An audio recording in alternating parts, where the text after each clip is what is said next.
kepada siapa kita harus berakhlak. Segitu doang deh, 10 menit. Pertama, kita ini harus berakhlak kepada Allah. 13 tahun Nabi berjuang di Mekah ngeberesin ini nih, memperbaiki akhlak kepada Allah, menanamkan tauhid, membangun akidah, menata keyakinan. 13 tahun di Mekah pasang pondasi. Pasang apa? Dengan perhitungan, kalau pondasi kuat bangunan aman, pondasi rapuh bangunan runtuh, pondasi mencong bangunan bengkok. Benar? Bangunan mah bagaimana pondasinya, orang hidup bagaimana imannya. Ya, ya. Teknologi nggak bahaya, yang bahaya orangnya. Cepot, tahu cepot? Itu kalau yang megang Asep Sunandar tuh cepot bisa selawat badar. Wayang bagaimana dalangnya, begitu. Bagaimana cara berakhlak kepada Allah? Caranya dua. Pertama, jangan menyekutukannya dengan sesuatu pun. Yang kedua, jangan menyembah kecuali hanya kepadanya. Itu ikrar. Saya bersaksi tidak Tuhan selain Allah dan Nabi Muhammad utusan Allah, Nabi terakhir. Tidak ada Nabi sesudah Nabi Muhammad. Harga mati, titik. Jelas? Kalau ada yang ngaku jadi Nabi, wajib kagak percaya. Jelas? Jelas?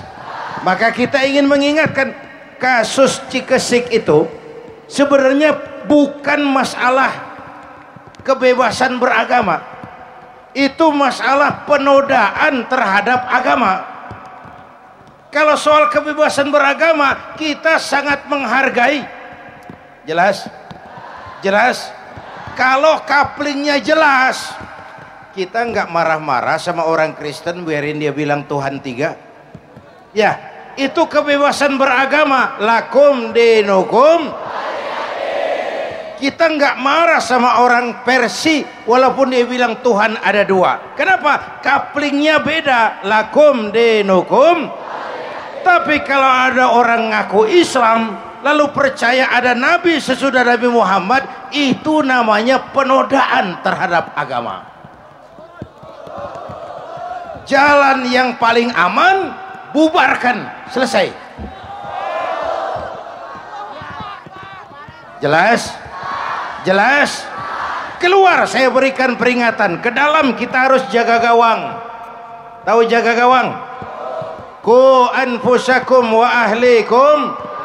Kita menghormati orang lain agama. Soal agama orang lain, lakum dinukum. Yang kedua, jangan menyembah kecuali hanya kepada Allah. Ayo kita ngobrol. Ini kita semua hamba Allah bukan? Hamba Allah kata siapa? Kata kita. Kalau kata kita namanya ngaku.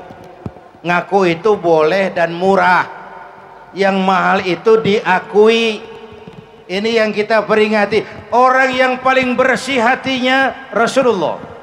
Orang yang paling baik akhlaknya Rasulullah. Orang yang sudah dapat jaminan ampun atas segala dosa Rasulullah. Tapi baginda Rasulullah kalau sholat malam bengkak kakinya karena rajin sujud. Jelas? Jelas? Ayo kita ngobrol lagi. Saya sering bilang hidup yang paling tenang itu hidup model tukang parkir. Ya, masih ingat? Tukang parkir di mall tuh biar mobil banyak, mereknya bagus-bagus, nggak pernah sombong. Ya, entar mobil pergi satu demi satu, habis sama sekali, dia nggak sedih.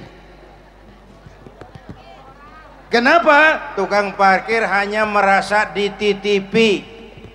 Kalau dititipi, hiduplah jabatan, harta, ilmu semua titipan. Kalau dititipi, hidup dong kayak tukang parkir. Caranya, pertama titipan nggak boleh sombong. Masa dititipin doang sombong, nggak pantas ah. Ya, ada orang dititipi jabatan sombong. Ada nggak pejabat sombong? Ada, namanya Fir'aun.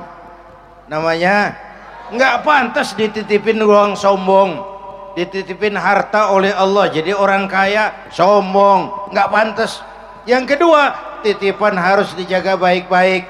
Kalau nggak dijaga, yang nitip marah, yang nitip, saudara nitip motor, begitu diambil motor, kaca spion pecah, knalpot hilang, jengkel nggak? Sama kan? Allah nitip harta jadi orang kaya supaya bantu taklim, bantu yatim, bangun pesantren, lalu pelitnya luar biasa, yang nitip marah. Allah nitip Indonesia, hai rakyat, ini Indonesia aku titip. Di titipan ini ditebus dengan keringat, darah, air mata dan nyawa. Ini negara besar, aku titip negara besar dan kaya yang namanya Indonesia.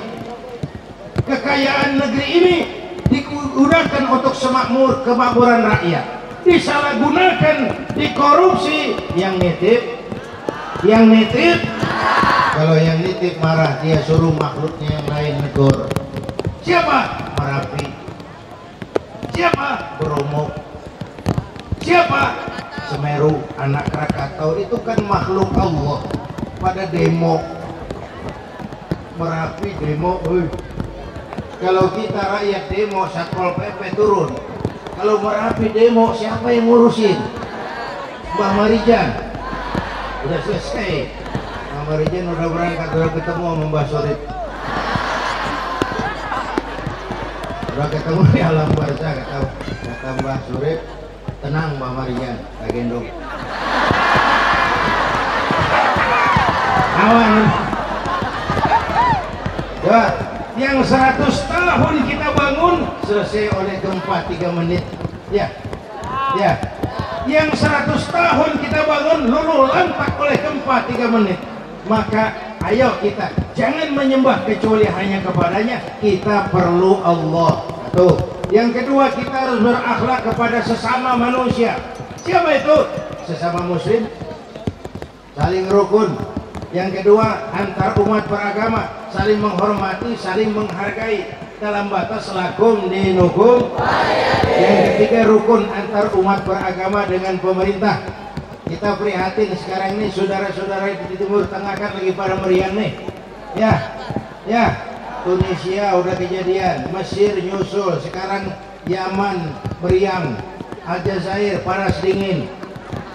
Kita belajar dari sejarah, kita juga pernah mengalami tahun 98-97. Maka kita harus jaga kerukunan antar umat beragama dengan pemerintah. Yang baik kita dukung, yang salah kita perbaiki. Setuju?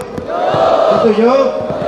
Yang ketiga, rukun antar umat beragama dengan pemerintah. Lalu yang ketiga, akhlak kepada sesama manusia. Sebagai dijelaskan tadi, Islam ini rahmatan lil alamin. Jika dengan mengembangkan 3 kerukunan ini, insya Allah nikmat kehidupan kita. Karena itu, dengan peringatan Maulid malam ini, mudah-mudahan menjadi bekal bagi kita semua untuk menjaga akhlak kepada Allah, akhlak kepada sesama, dan akhlak kepada makhluk Allah yang lain. Hadirin, ini yang dapat saya sampaikan, mudah-mudahan ada manfaatnya. Lebih kurang mohon maaf. Usikum wa iyaya bitaqwallah. Wassalamualaikum warahmatullahi wabarakatuh.